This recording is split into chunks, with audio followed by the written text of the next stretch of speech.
Greetings, Hive fans. As you could probably guess, on a regular basis, I go over to BoardGameGeek.com and check out the Hive page to see if there's anything interesting there. Every once in a while, there's a new thread. Every once in a while, that new thread is interesting. Very rarely, however, is that new thread worth a video. But recently, there was one. So let's take a look over at BoardGameGeek. Here's the thread. The thread is entitled Hive in 5, a solo variant that plays like a chess puzzle, no AI bot. So what this is purported to be is a way to play Hive solo without the need of a program or a computer. Jeremy Tarpey posted this, and there's going to be a link down below to the link over at BoardGameGeek, but also there's going to be a link to tarpeygames.com. Hive in 5 page with all the rules on it. So we're going to give it a shot here. I'm going to show you how it works. And it actually, I think, is actually worthwhile because it helps you to develop the sense of how bugs work together. So here's the way it works. What we've got is we've got five white bugs. We're only playing with Classic Hive here. There are instructions over at his website on how to add the expansion bugs. But right now, we're going to play with Classic Hive. There are 5 different bugs. So you start with the 5 white bugs: queen, spider, beetle, grasshopper, and ant. You start with 9 black bugs, which are 2 each of the 4 different bugs and 1 of the queen. What you do is you turn them all face down like this. You shuffle them up. So actually playing, I have no idea how this is going to turn out. You put 4 of them in a row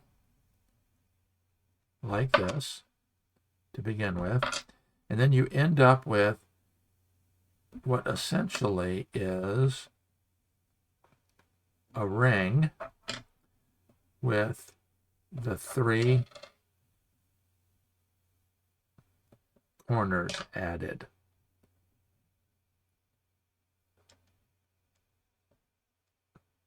So you end up with a format like this. Let me move them over this way a little bit so that we can see them a little better. I'm trying this out using my second camera on my desktop, so on my real desktop, not my computer desktop. So this may or may not work as well as I would like. So here are the rules. You use the white bugs to keep track of which bugs you have moved. The goal, of course, is to surround the black queen. You win if you surround the black queen at the end of a round. A round is you get to move each type of bug once and only once. So you get to move the queen once, a spider once, a beetle once, a grasshopper once, and an ant once. Ideally, what you're looking to accomplish is surrounding the queen at the end of 5 turns.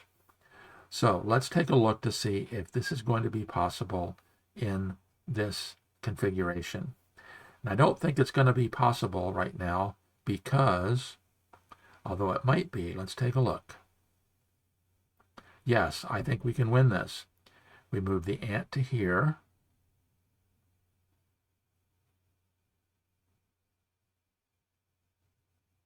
Nope, we're not going to be able to. We're not going to be able to win it in 1. Although we might be able to. Let's move the spider out.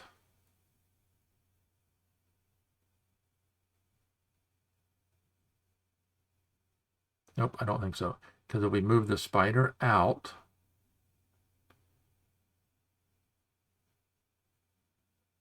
well, we're going to give that a shot. Although part of the challenge of this is imagining it in your brain without actually playing it on the board. So let's see if we move the spider out.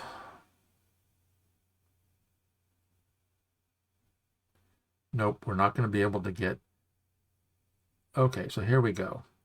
We're going to move the spider out. So the spider has moved. We're going to move the queen to there. So the queen has moved. We're going to move the ant to there. So the ant has moved. We're going to jump the grasshopper to there. So the grasshopper has moved. And now the beetle can't move. So the rules say you turn the beetle over, and now you don't have the ability to use the beetle the next time. This actually might be a good thing for you, because now that's round 1. We haven't won. Now we have to win in round 2. So let's see if we can do that.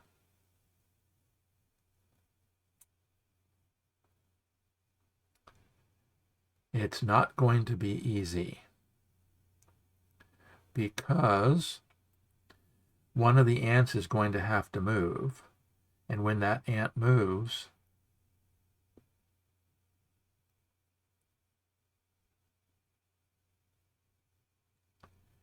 so one of the ants is going to have to move. That's going to leave a kill space empty. So how do we refill that kill space? Well, the grasshopper can go to there. We're not able to move the beetle again. Doesn't look like we're going to be able to move the queen again.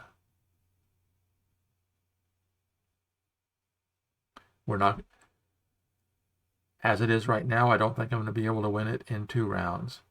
So the spider moves to there. And I don't know completely if this is allowed in the rules, whether you can surround it, but you only win if the queen is surrounded at the end of the round.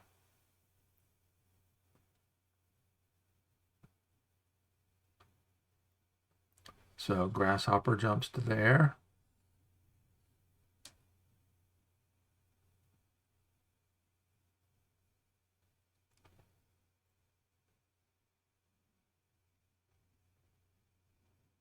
Yep, see this, I'm not doing so good.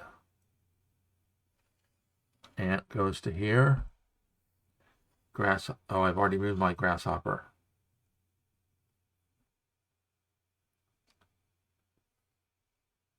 Well, I've blown it. So it's a little bit more difficult than you'd like to think. So that's the way it works. It's called Hive in 5. As you can see in my sample game here, I did not win it in 2 rounds, and it looks like I'm going to probably take quite a bit more than 2 rounds to win it. We're going to go ahead and see if I can, because I can't use the beetle, remember. And I have 4 bugs.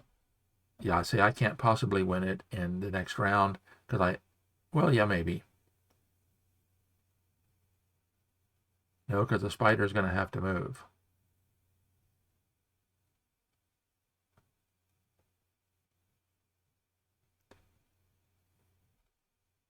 So I'm not going to be able to win it. The queen moves. Grasshopper moves. Ant moves. Spider moves.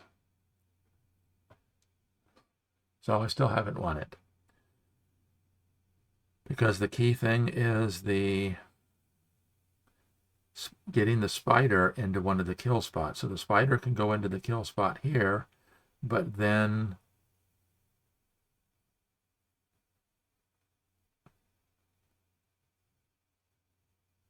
one of the ants has to vacate. It's way more difficult than you would like to think. So as I've made comments on my live streams, I can't live stream, play, and talk at the same time. And I kind of owe that to this right here. So as you can see, it's a little bit challenging. It helps you to understand how the pieces interact together. So check out the Hive in 5 over at tarpeygames.com. I think it'll be good practice, something for you to do. Hive solo mode.